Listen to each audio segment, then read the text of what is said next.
The Art of Public Speaking by Dale Carnegie and Joseph Berg Esenwein. Speeches for Study and Practice.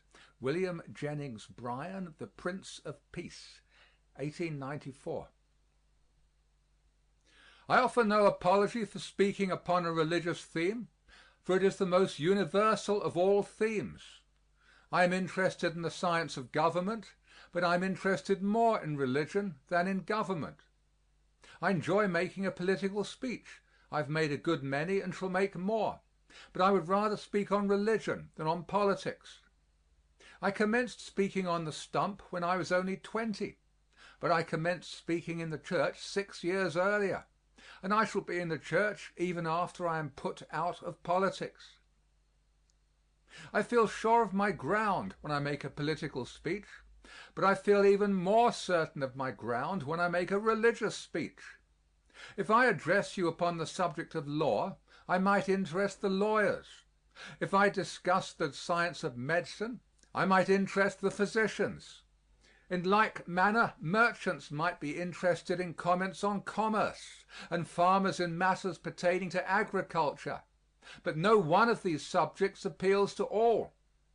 Even the science of government, though broader than any profession or occupation, does not embrace the whole sum of life, and those who think upon it differ so among themselves that I could not speak upon the subject so as to please a part of the audience without displeasing others. While to me the science of government is intensely absorbing, I recognize that the most important things in life lie outside of the realm of government, and that more depends upon what the individual does for himself than upon what the government does or can do for him. Men can be miserable under the best government, and they can be happy under the worst government. Government affects but a part of the life which we live here, and does not deal at all with the life beyond, while religion touches the infinite circle of existence, as well as the small arc of that circle which we spend on earth. No greater theme, therefore, can engage our attention. If I discuss questions of government, I must secure the cooperation of a majority before I can put my ideas into practice. But if, in speaking on religion, I can touch one human heart for good, I have not spoken in vain, no matter how large the majority may be against me. Man is a religious being. The heart instinctively seeks for a God. Whether he worships on the banks of the Ganges, prays with his face upturned to the sun, kneels toward Mecca, or, regarding all space as a temple, communes with the Heavenly Father according to the Christian creed, man is essentially devout. There are honest doubters whose sincerity we recognize and respect, but occasionally I find young men who think it smart to be skeptical. They talk as if it were an evidence of larger intelligence to scoff at creeds and to refuse to connect themselves with churches. They call themselves liberal, as if a Christian were narrow-minded. Some go so far as to assert that the advanced thought of the world has discarded the idea that there is a God. To these young men I desire to address myself. Even some older people profess to regard religion as a superstition, pardonable in the ignorant but unworthy of the educated.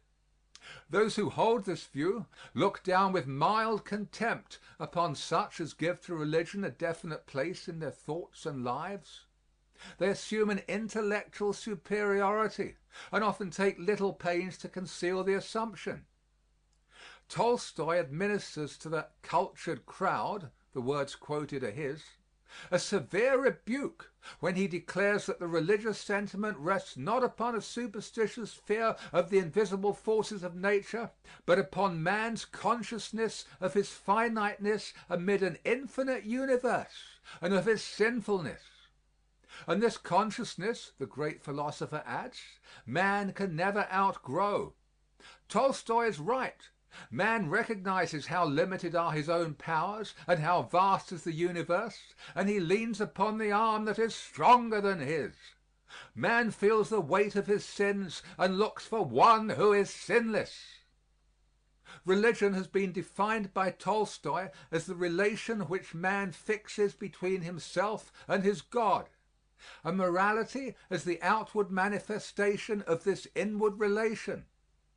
Every one, by the time he reaches maturity, has fixed some relation between himself and God, and no material change in this relation can take place without a revolution in the man, for this relation is the most potent influence that acts upon a human life. Religion is the foundation of morality in the individual and in the group of individuals. Materialists have attempted to build up a system of morality upon the basis of enlightened self-interest. They would have man figure out by mathematics that it pays him to abstain from wrongdoing. They would even inject an element of selfishness into altruism. But the moral system elaborated by the materialists has several defects. First, its virtues are borrowed from moral systems based upon religion. All those who are intelligent enough to discuss a system of morality are so saturated with the morals derived from systems resting upon religion that they cannot frame a system resting upon reason alone.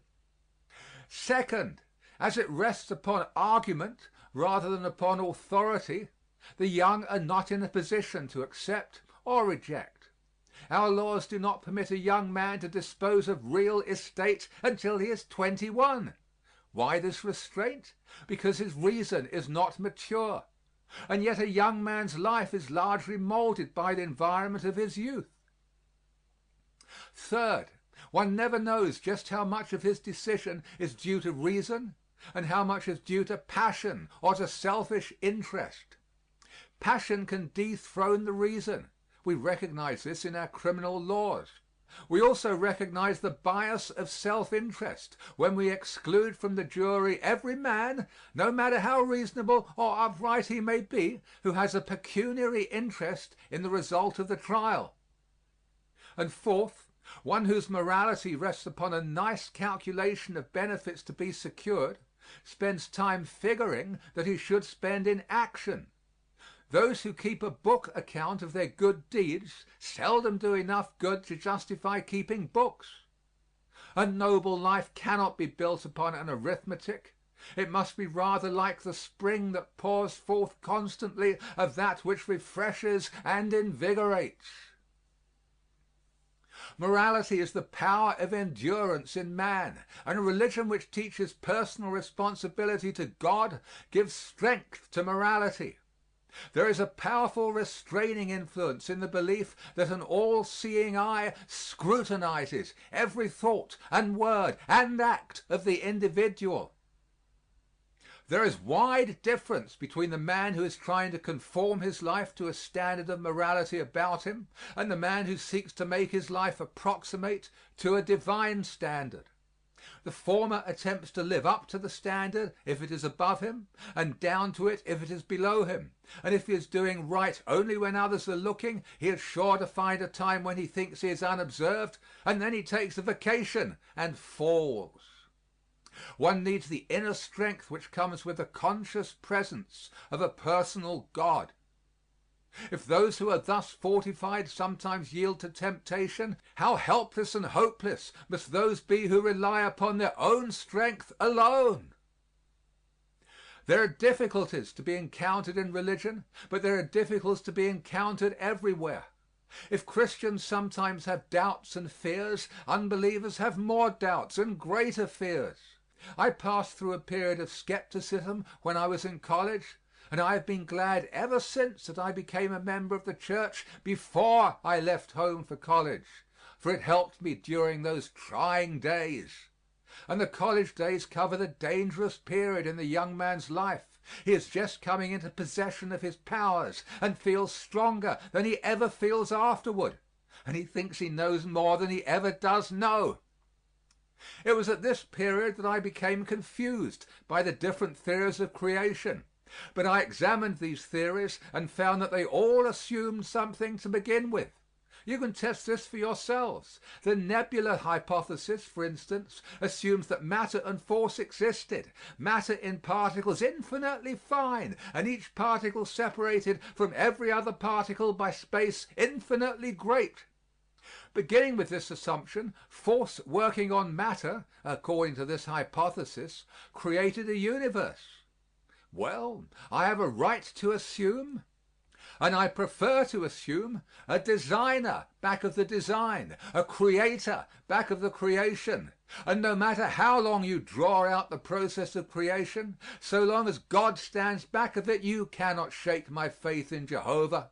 In Genesis it is written that, in the beginning, God created the heavens and the earth, and I can stand on that proposition until I find some theory of creation that goes farther back than the beginning. We must begin with something, we must start somewhere, and the Christian begins with God. I do not carry the doctrine of evolution as far as some do. I am not yet convinced that man is a lineal descendant of the lower animals. I do not mean to find fault with you if you want to accept the theory. All I mean to say is that while you may trace your ancestry back to the monkey, if you find pleasure or pride in doing so, you shall not connect me with your family tree without more evidence than has yet been produced. I object to the theory for several reasons. First, it is a dangerous theory. If a man links himself in generations with the monkey, it then becomes an important question whether he is going toward him or coming from him, and I have seen him going in both directions. I do not know of any argument that can be used to prove that man is an improved monkey that may not be used just as well to prove that the monkey is a degenerate man, and the latter theory is more plausible than the former.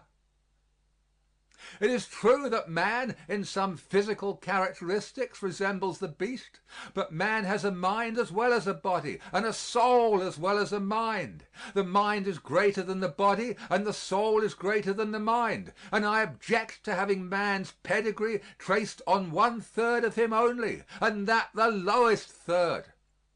Fairbairn, in his Philosophy of Christianity, lays down a sound proposition when he says that it is not sufficient to explain man as an animal, that it is necessary to explain man in history, and the Darwinian theory does not do this. The ape, according to this theory, is older than man, and yet the ape is still an ape, while man is the author of the marvelous civilization which we see about us. One does not escape from mystery, however, by accepting this theory, for it does not explain the origin of life. When the follower of Darwin has traced the germ of life back to the lowest form in which it appears, and to follow him one must exercise more faith than religion calls for, he finds that scientists differ. Those who reject the idea of creation are divided into two schools, some believing that the first germ of life came from another planet, and others holding that it was the result of spontaneous generation. Each school answers the arguments advanced by the other, and as they cannot agree with each other, I am not compelled to agree with either. If I were compelled to accept one of these theories, I would prefer the first. For if we can chase the germ of life off this planet and get it out into space, we can guess the rest of the way and no one can contradict us. But if we accept the doctrine of spontaneous generation, we cannot explain why spontaneous generation ceased to act after the first germ was created.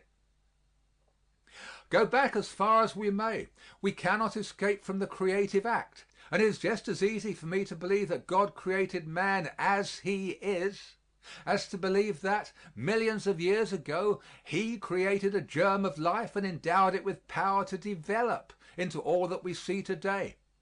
I object to the Darwinian theory until more conclusive proof is produced, because I fear we shall lose the consciousness of God's presence in our daily life if we must accept the theory that through all the ages no spiritual force has touched the life of man or shaped the destiny of nations. But there is another objection. The Darwinian theory represents man as reaching his present perfection by the operation of the law of hate. the merciless law by which the strong crowd out and kill off the weak. If this is the law of our development, then, if there is any logic that can bind the human mind, we shall turn backward toward the beast in proportion as we substitute the law of love. I prefer to believe that love, rather than hatred, is the law of development. How can hatred be the law of development when nations have advanced in proportion as they have departed from that law and adopted the law of love? But, I repeat, while I do not accept the Darwinian theory, I shall not quarrel with you about it. I only refer to it to remind you that it does not solve the mystery of life or explain human progress. I fear that some have accepted it in the hope of escaping from the miracle. But why should the miracle frighten us? And yet I am inclined to think that it is one of the test questions with the Christian. Christ cannot be separated from the miraculous. His birth, his ministrations, and his resurrection all involve the miraculous, and the change which his religion works in the human heart is a continuing miracle. Eliminate the miracles and Christ becomes merely a human being, and his gospel is stripped of divine authority. The miracle raises two questions. Can God perform a miracle? And would he want to? The first is easy to answer. A God who can make a world can do anything he wants to do with it. The power to perform miracles is necessarily implied in the power to create. But would God want to perform a miracle? This is the question which has given most of the trouble. The more I have considered it, the less inclined I am to answer in the negative. To say that God would not perform a miracle is to assume a more intimate knowledge of God's plans and purposes than I can claim to have. I will not deny that God does perform a miracle or may perform one merely because I do not know how or why he does it. I find it so difficult to decide each day what God wants done now that I am not presumptuous enough to attempt to declare what God might have wanted to do thousands of years ago. The fact that we are constantly learning of the existence of new forces suggests the possibility that God may operate through forces yet unknown to us. And the mysteries with which we deal every day warn me that faith is as necessary as sight. Who would have credited a century ago the stories that are now told of the wonder-working electricity? For ages man had known the lightning, but only to fear it. Now this invisible current is generated by a man-made machine, imprisoned in a man-made wire and made to do the bidding of man. We're even able to dispense with the wire and hurl words through space, and the X-ray has enabled us to look through substances which were supposed until recently to exclude all light. The miracle is not more mysterious than many of the things with which man now deals. It is simply different. The miraculous birth of Christ is not more mysterious than any other conception. It is simply unlike it. Nor is the resurrection of Christ more mysterious than the myriad resurrections which mark each annual seed time. It is sometimes said that God could not suspend one of his laws without stopping the universe. But do we not suspend or overcome the law of gravitation every day? Every time we move a foot or lift a weight, we temporarily overcome one of the most universal of natural laws, and yet the world is not disturbed. Science has taught us so many things that we are tempted to conclude that we know everything. But there is really a great unknown which is still unexplored, and that which we have learned ought to increase our reverence rather than our egotism. Science has disclosed some of the machinery of the universe, but science has not yet revealed to us the great secret, the secret of life. It is to be found in every blade of grass, in every insect, in every bird, and in every animal, as well as in man. 6,000 years of recorded history, and yet we know no more about the secret of life than they knew in the beginning. We live, we plan, we have our hopes, our fears, and yet in a moment a change may come over any one of us and this body will become a mass of lifeless clay. What is it that having, we live, and having not, we are as the clod?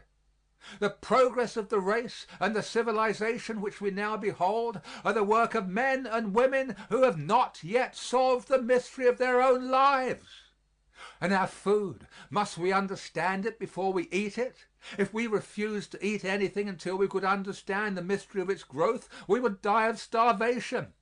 But mystery does not bother us in the dining room. It is only in the church that it is a stumbling block. I was eating a piece of watermelon some months ago and was struck with its beauty. I took some of the seeds and dried them and weighed them and found that it would require some 5,000 seeds to weigh a pound, and then I applied mathematics to that 40-pound melon. One of these seeds put into the ground, when warmed by the sun and moistened by the rain, takes off its coat and goes to work. It gathers from somewhere 200,000 times its own weight, and forcing this raw material through a tiny stem, constructs a watermelon. It ornaments the outside with a covering of green. Inside the green it puts a layer of white, and within the white a core of red, and all through the red it scatters seeds, each one capable of continuing the work of reproduction. Where does that little seed get its tremendous power? Where does it find its coloring matter? How does it collect its flavoring extract? How does it build a watermelon? Until you can explain a watermelon, do not be too sure that you can set limits to the power of the Almighty and say just what He would do or how He would do it. I cannot explain the watermelon, but I eat it and enjoy it. The egg is the most universal of foods, and its use dates from the beginning. But what is more mysterious than an egg? When an egg is fresh, it is an important article of merchandise. A hen can destroy its market value in a week's time, but in 2 weeks more she can bring forth from it what man could not find in it. We eat eggs, but we cannot explain an egg. Water has been used from the birth of man. We learned, after it has been used for ages, that it is merely a mixture of gases. But it is far more important that we have water to drink than that we know that it is not water. Everything that grows tells a like story of infinite power. Why should I deny that a divine hand fed a multitude with a few loaves and fishes when I see hundreds of millions fed every year by a hand which converts the seeds scattered over the field into an abundant harvest? We know that food can be multiplied in a few months' time. Shall we deny the power of the Creator to eliminate the element of time when we have gone so far in eliminating the element of space? Who am I that I should attempt to measure the arm of the Almighty with my puny arm, or to measure the brain of the Infinite with my finite mind? Who am I that I should attempt to put metes and bounds to the power of the Creator? But there is something even more wonderful still. The mysterious change that takes place in the human heart when the man begins to hate the things he loved and to love the things he hated. The marvelous transformation that takes place in the man who, before the change, would have sacrificed a world for his own advancement, but who, after the change, would give his life for a principle and esteem it a privilege to make sacrifice for his convictions. What greater miracle than this that converts a selfish, self-centered human being into a center from which good influences flow out in every direction? And yet this miracle has been wrought in the heart of each one of us, or may be wrought, and we have seen it wrought in the hearts and lives of those about us. No, living a life that is a mystery and living in the midst of mystery and miracles, I shall not allow either to deprive me of the benefits of the Christian religion. If you ask me if I understand everything in the Bible, I answer no. But if we will try to live up to what we do understand, we will be kept so busy doing good that we will not have time to worry about the passages which we do not understand. Some of those who question the miracle also question the theory of atonement. They assert that it does not accord with their idea of justice for one to die for all. Let each one bear his own sins and the punishment due for them, they say. The doctrine of vicarious suffering is not a new one. It is as old as the race. That one should suffer for others is one of the most familiar of principles, and we see the principle illustrated every day of our lives. Take the family, for instance. From the day the mother's first child is born, for 20 or 30 years her children are scarcely out of her waking thoughts. Her life trembles in the balance at each child's birth. She sacrifices for them. She surrenders herself to them. Is it because she expects them to pay her back? Fortunate for the parent and fortunate for the child if the latter has an opportunity to repay in part the debt it owes. But no child can compensate a parent for a parent's care. In the course of nature the debt is paid, not to the parent but to the next generation, and the next, each generation suffering, sacrificing for and surrendering itself to the generation that follows. This is the law of our lives. Nor is this confined to the family. Every step in civilization has been made possible by those who have been willing to sacrifice for posterity. Freedom of speech, freedom of the press, freedom of conscience, and free government have all been won for the world by those who were willing to labor unselfishly for their fellows. So well established is this doctrine that we do not regard anyone as great unless he recognizes how important his life is in comparison with the problems with which he deals. I find proof that man was made in the image of his Creator in the fact that, throughout the centuries, man has been willing to die, if necessary, that blessings denied to him might be enjoyed by his children, his children's children, and the world. The seeming paradox, he that saveth his life shall lose it, and he that loseth his life for my sake shall find it, has an application wider than that usually given to it. It is an epitome of history.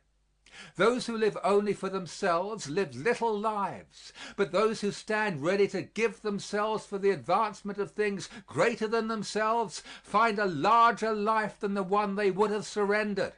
Wendell Phillips gave expression to the same idea when he said, "What imprudent men the benefactors of the race have been! How prudently most men sink into nameless graves, while now and then a few forget themselves into immortality." We win immortality not by remembering ourselves, but by forgetting ourselves in devotion to things larger than ourselves. Instead of being an unnatural plan, the plan of salvation is in perfect harmony with human nature as we understand it. Sacrifice is the language of love, and Christ, in suffering for the world, adopted the only means of reaching the heart.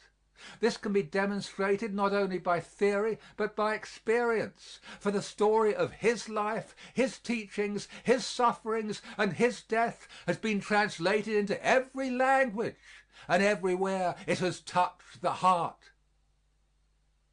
But if I were going to present an argument in favor of the divinity of Christ, I would not begin with miracles or mystery or with the theory of atonement. I would begin as Carnegie Simpson does in his book entitled The Fact of Christ. Commencing with the undisputed fact that Christ lived, he points out that one cannot contemplate this fact without feeling that in some way it is related to those now living. He says that one can read of Alexander, of Caesar, or of Napoleon and not feel that it is a matter of personal concern, but that when one reads that Christ lived and how he died, he feels that somehow there is a cord that stretches from that life to his. As he studies the character of Christ, he becomes conscious of certain virtues which stand out in bold relief. His purity, his forgiving spirit, and his unfathomable love. The author is correct. Christ presents an example of purity in thought and life, and man, conscious of his own imperfections and grieved over his shortcomings, finds inspiration in the fact that he was tempted in all points like as we are, and yet without sin. I am not sure but that each can find just here a way of determining for himself whether he possesses the true spirit of a Christian. If the sinlessness of Christ inspires within him an earnest desire to conform his life more nearly to the perfect example, he is indeed a follower. If, on the other hand, he resents the reproof which the purity of Christ offers and refuses to mend his ways, he has yet to be born again. The most difficult of all the virtues to cultivate is the forgiving spirit. Revenge seems to be natural with man. It is human to want to get even with an enemy. It has even been popular to boast of vindictiveness. It was once inscribed on a man's monument that he had repaid both friends and enemies more than he had received. This was not the spirit of Christ. He taught forgiveness, and in that incomparable prayer which he left as model for our petitions, he made our willingness to forgive the measure by which we may claim forgiveness. He not only taught forgiveness, but he exemplified his teachings in his life. When those who persecuted him brought him to the most disgraceful of all deaths, his spirit of forgiveness rose above his sufferings, and he prayed, "Father, forgive them, for they know not what they do." But love is the foundation of Christ's creed. The world had known love before. Parents had loved their children, and children their parents. Husbands had loved their wives, and wives their husbands, and friend had loved friend. But Jesus gave a new definition of love. His love was as wide as the sea. Its limits were so far flung that even an enemy could not travel beyond its bounds. Other teachers sought to regulate the lives of their followers by rule and formula, but Christ's plan was to purify the heart and then to leave love to direct the footsteps. What conclusion is to be drawn from the life, the teachings, and the death of this historic figure? Reared in a carpenter's shop, with no knowledge of literature save Bible literature, with no acquaintance with philosophers living or with the writings of sages dead, when only about 30 years old, he gathered disciples about him, promulgated a higher code of morals than the world had ever known before, and proclaimed himself the Messiah. He taught and performed miracles for a few brief months, and then was crucified. His disciples were scattered and many of them put to death. His claims were disputed, his resurrection denied, and his followers persecuted. And yet, from this beginning, his religion spread until hundreds of millions have taken his name with reverence upon their lips, and millions have been willing to die rather than surrender the faith which he put within their hearts. How shall we account for him? Here is the greatest fact of history. Here is one who has with increasing power for 1900 years molded the hearts, the thoughts, and the lives of men, and he exerts more influence today than ever before. What think ye of Christ? It is easier to believe him divine than to explain in any other way what he said and did and was. And I have greater faith even than before, since I visited the Orient and witnessed the successful contest which Christianity is waging against the religions and philosophies of the East. I was thinking a few years ago of the Christmas which was then approaching, and of him in whose honor the day is celebrated. I recalled the message, "Peace on earth, good will to men." And then my thoughts ran back to the prophecy uttered centuries before his birth, in which he was described as the Prince of Peace. To reinforce my memory, I reread the prophecy, and I found immediately following a verse which I had forgotten, a verse which declares that of the increase of his peace and government there shall be no end. And Isaiah adds that he shall judge his people with justice and with judgment.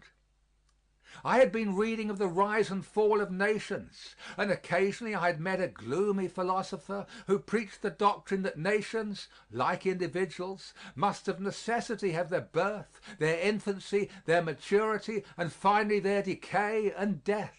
But here I read of a government that is to be perpetual, a government of increasing peace and blessedness, the government of the Prince of Peace, and it is to rest on justice. I have thought of this prophecy many times during the last few years, and I have selected this theme that I might present some of the reasons which lead me to believe that Christ has fully earned the right to be called the Prince of Peace, a title that will in the years to come be more and more applied to him. If he can bring peace to each individual heart, and if his creed, when applied, will bring peace throughout the earth, who will deny his right to be called the Prince of Peace? All the world is in search of peace. Every heart that ever beat has sought for peace, and many have been the methods employed to secure it. Some have thought to purchase it with riches, and have labored to secure wealth, hoping to find peace when they were able to go where they pleased and buy what they liked. Of those who have endeavored to purchase peace with money, the large majority have failed to secure the money. But what has been the experience of those who have been eminently successful in finance? They all tell the same story, namely, that they spent the first half of their lives trying to get money from others, and the last half trying to keep others from getting their money, and that they found peace in neither half. Some have even reached the point where they find difficulty in getting people to accept their money, and I know of no better indication of the ethical awakening in this country than the increasing tendency to scrutinize the methods of money making. I am sanguine enough to believe that the time will yet come when respectability will no longer be sold to great criminals by helping them to spend their ill-gotten gains. A long step in advance will have been taken when religious, educational, and charitable institutions refuse to condone conscienceless methods in business, and leave the possessor of illegitimate accumulations to learn how lonely life is when one prefers money to morals. Some have sought peace in social distinction, but whether they have been within the charmed circle and fearful lest they might fall out, or outside and hopeful that they might get in, they have not found peace. Some have thought, vain thought, to find peace in political prominence. But whether office comes by birth, as in monarchies, or by election, as in republics, it does not bring peace. An office is not considered a high one if all can occupy it. Only when few in a generation can hope to enjoy an honor do we call it a great honor. I am glad that our Heavenly Father did not make the peace of the human heart to depend upon our ability to buy it with money, secure it in society, or win it at the polls, for in either case but few could have obtained it. But when he made peace the reward of a conscience void of offense toward God and man, he put it within the reach of all. The poor can secure it as easily as the rich, the social outcast as freely as the leader of society, and the humblest citizen equally with those who wield political power. To those who have grown gray in the church, I need not speak of the peace to be found in faith in God and trust in an overruling providence.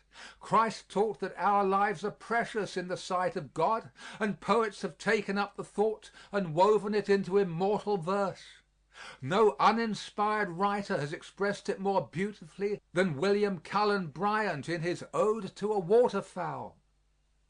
After following the wanderings of the bird of passage as it seeks first its southern and then its northern home, he concludes, "Thou art gone, the abyss of heaven hath swallowed up thy form, but on my heart deeply hath sunk the lesson thou hast given, and shall not soon depart. He who, from zone to zone, guides through the boundless sky thy certain flight, in the long way that I must tread alone, will lead my steps aright." Christ promoted peace by giving us assurance that a line of communication can be established between the Father above and the child below. And who will measure the consolations of the hour of prayer? And immortality, who will estimate the peace which a belief in the future life has brought to the sorrowing hearts of the sons of men? You may talk to the young about death ending all, for life is full and hope is strong, but preach not this doctrine to the mother who stands by the deathbed of her babe, or to one who is within the shadow of a great affliction. When I was a young man I wrote to Colonel Ingersoll and asked him for his views on God and immortality. His secretary answered that the great infidel was not at home, but enclosed a copy of a speech of Colonel Ingersoll's which covered my question. I scanned it with eagerness and found that he had expressed himself about as follows: I do not say that there is no God. I simply say I do not know. I do not say that there is no life beyond the grave. I simply say I do not know. And from that day to this I have asked myself the question and have been unable to answer it to my own satisfaction. How could anyone find pleasure in taking from a human heart a living faith and substituting therefor the cold and cheerless doctrine, I do not know? Christ gave us proof of immortality, and it was a welcome assurance, although it would hardly seem necessary that one should rise from the dead to convince us that the grave is not the end. To every created thing God has given a tongue that proclaims a future life. If the Father deigns to touch with divine power the cold and pulseless heart of the buried acorn and to make it burst forth from its prison walls, will he leave neglected in the earth the soul of man made in the image of his Creator?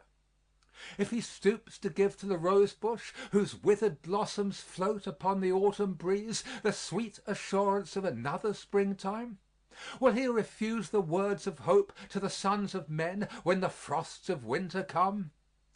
If matter, mute and inanimate, though changed by the forces of nature into a multitude of forms, can never die, will the imperial spirit of man suffer annihilation when it has paid a brief visit, like a royal guest, to this tenement of clay?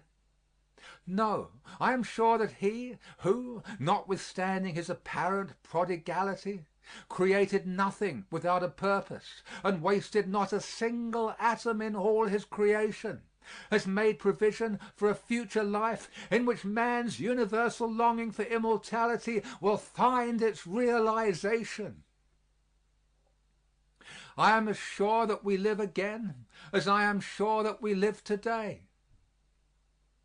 In Cairo I secured a few grains of wheat that had slumbered for more than 30 centuries in an Egyptian tomb. As I looked at them, this thought came into my mind: if one of those grains had been planted on the banks of the Nile the year after it grew, and all its lineal descendants had been planted and replanted from that time until now, its progeny would today be sufficiently numerous to feed the teeming millions of the world. An unbroken chain of life connects the earliest grains of wheat with the grains that we sow and reap. There is in the grains of wheat an invisible something which has power to discard the body that we see, and from earth and air fashion a new body, so much like the old one that we cannot tell the one from the other. If this invisible germ of life in the grain of wheat can thus pass unimpaired through 3,000 resurrections, I shall not doubt that my soul has power to clothe itself with a body suited to its new existence when this earthly frame has crumbled into dust. A belief in immortality not only consoles the individual, but it exerts a powerful influence in bringing peace between individuals. If one actually thinks that man dies as the brute dies, he will yield more easily to the temptation to do injustice to his neighbor when the circumstances are such as to promise security from detection. But if one really expects to meet again and live eternally with those whom he knows today, He is restrained from evil deeds by the fear of endless remorse. We do not know what rewards are in store for us, or what punishments may be reserved, but if there were no other, it would be some punishment for one who deliberately and consciously wrongs another, to have to live forever in the company of the person wronged and have his littleness and selfishness laid bare. I repeat, a belief in immortality must exert a powerful influence in establishing justice between men, and thus laying the foundation for peace. Again, Christ deserved to be called the Prince of Peace because he has given us a message of greatness which promotes peace. When his disciples quarreled among themselves as to which should be greatest in the kingdom of heaven, he rebuked them and said, "Let him who would be chiefest among you be the servant of all." Service is the measure of greatness. It always has been true. It is true today, and it always will be true, that he is greatest who does the most of good. And how this old world will be transformed when this standard of greatness becomes the standard of every life. Nearly all of our controversies and combats grow out of the fact that we're trying to get something from each other. There will be peace when our aim is to do something for each other. Our enmities and animosities arise largely from our efforts to get as much as possible out of the world. There will be peace when our endeavor is to put as much as possible into the world. The human measure of a human life is its income. The divine measure of a life is its outgo, its overflow, its contribution to the welfare of all. Christ also led the way to peace by giving us a formula for the propagation of truth. Not all of those who have really desired to do good have employed the Christian method, not all Christians even. In the history of the human race, but two methods have been used. The first is the forcible method, and it has been employed most frequently. A man has an idea which he thinks is good. He tells his neighbors about it, and they do not like it. This makes him angry. He thinks it would be so much better for them if they would like it, and, seizing a club, he attempts to make them like it. But one trouble about this rule is that it works both ways. When a man starts out to compel his neighbors to think as he does, he generally finds them willing to accept the challenge, and they spend so much time in trying to coerce each other that they have no time left to do each other good. The other is the Bible plan. Be not overcome of evil, but overcome evil with good. And there is no other way of overcoming evil. I am not much of a farmer. I get more credit for my farming than I deserve, and my little farm receives more advertising than it is entitled to. But I am farmer enough to know that if I cut down weeds they will spring up again, and farmer enough to know that if I plant something there which has more vitality than the weeds, I shall not only get rid of the constant cutting, but have the benefit of the crop besides. In order that there might be no mistake in his plan of propagating the truth, Christ went into detail and laid emphasis upon the value of example. So live that others seeing your good works may be constrained to glorify your Father which is in heaven.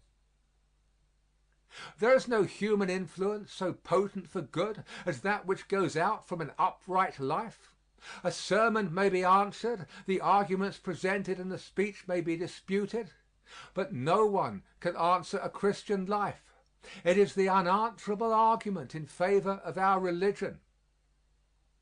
It may be a slow process, this conversion of the world by the silent influence of a noble example, but it is the only sure one, and the doctrine applies to nations as well as to individuals. The gospel of the Prince of Peace gives us the only hope that the world has, and it is an increasing hope, of the substitution of reason for the arbitrament of force in the settlement of international disputes.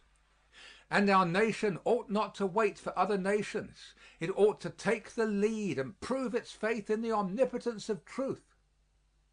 But Christ has given us a platform so fundamental that it can be applied successfully to all controversies. We're interested in platforms. We attend conventions, sometimes traveling long distances. We have wordy wars over the phraseology of various planks, and then we wage earnest campaigns to secure the endorsement of these platforms at the polls. The platform given to the world by the Prince of Peace is more far-reaching and more comprehensive than any platform ever written by the convention of any party in any country. When he condensed into one commandment those of the 10 which relate to man's duty toward his fellows, and enjoined upon us the rule, "Thou shalt love thy neighbor as thyself," he presented a plan for the solution of all the problems that now vex society or may hereafter arise. Other remedies may palliate or postpone the day of settlement, but this is all sufficient, and the reconciliation which it effects is a permanent one. My faith in the future, and I have faith, and my optimism, for I am an optimist, my faith and my optimism rest upon the belief that Christ's teachings are being more studied today than ever before, and that with this larger study will come a larger application of those teachings to the everyday life of the world and to the questions with which we deal. In former times, when men read that Christ came to bring life and immortality to light, they placed the emphasis upon immortality. Now they are studying Christ's relation to human life. People used to read the Bible to find out what it said of heaven. Now they read it more to find out what light it throws upon the pathway of today. In former years, many thought to prepare themselves for future bliss by a life of seclusion here. We are learning that to follow in the footsteps of the Master, we must go about doing good. Christ declared that he came that we might have life and have it more abundantly. The world is learning that Christ came not to narrow life, but to enlarge it, not to rob it of its joy, but to fill it to overflowing with purpose, earnestness, and happiness. But this Prince of Peace promises not only peace, but strength. Some have thought his teachings fit only for the weak and the timid, and unsuited to men of vigor, energy, and ambition. Nothing could be farther from the truth. Only the man of faith can be courageous. Confident that he fights on the side of Jehovah, he doubts not the success of his cause. What matters it whether he shares in the shouts of triumph? If every word spoken in behalf of truth has its influence, and every deed done for the right weighs in the final account, it is immaterial to the Christian whether his eyes behold victory or whether he dies in the midst of the conflict. Yea, though thou lie upon the dust, when they who helped thee flee in fear, die full of hope and manly trust, like those who fell in battle here. Another hand thy sword shall wield, another hand the standard wave, till from the trumpet's mouth is pealed the blast of triumph o'er thy grave. Only those who believe attempt the seemingly impossible, and by attempting prove that one with God can chase 1,000, and that two can put 10,000 to flight.